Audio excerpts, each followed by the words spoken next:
ಮಕರ ರಾಶಿಯವರು ಸೂಕ್ಷ್ಮವಾದವರು.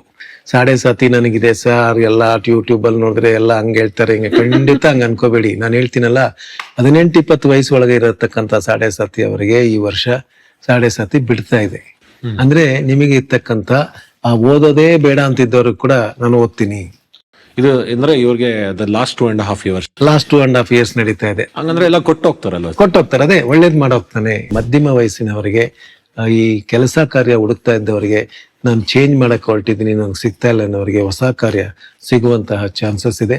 Short term ships, ವಿದೇಶಕ್ಕೆ ಹೋಗಿ ಬರ್ಬೇಕು ಅಂತ ಯಾರಿಗಾರ ಆಸೆ ಇದ್ರೆ, ಅಥವಾ ಕೆಲಸದ ಮೇಲೆ ನನಗೆ ಕಳಿಸ್ತಾರ ಅಂತಿದ್ರೆ ಅವರು ಕೂಡ ಖಂಡಿತ ಫಲಾಫಲಗಳಿದೆ. ಒಟ್ಟಲ್ಲಿ ಈ ಮಕರ ರಾಶಿಯವರಿಗೆ 6ನೇ ಮನೆಯಲ್ಲಿ ಗುರು ಬರೋದ್ರಿಂದ ರೋಹ ಋಣ ಶತ್ರು ಅಂತೀವಿ. ಸ್ವಲ್ಪ ಸಾಲ ಕೊಡ್ಸೋದು, ಅಥವಾ ಹೆಚ್ಚಿನ ಸಾಲ ತಗೊಳ್ಳೋದು, ಅಥವಾ ಎಲ್ಲೋ ಒಂದು ಸಭೆಯಲ್ಲಿ ಒಂಥರ ಇಂಡಿಫರೆಂಟ್ ಆಗಿ ನಡ್ಕೊಳ್ಳೋದು, ಇದನ್ನೆಲ್ಲ ನಾವು ಒಂಚೂರು ಹೇಳಿದ್ದಾರೆ, ನಾನು ಸ್ವಲ್ಪ ಇಲ್ಲಿ ಗಮನ ಇಟ್ಕೊಂಡ್ರೆ ಒಂದು ಕ್ಷಣದ ಕಂಟ್ರೋಲು ವರ್ಷ ಪೂರ್ತಿ ನಿಮಗೆ ಒಳ್ಳೇದು ಮಾಡುವಂತಹ ಚಾನ್ಸಸ್ ಇದೆ.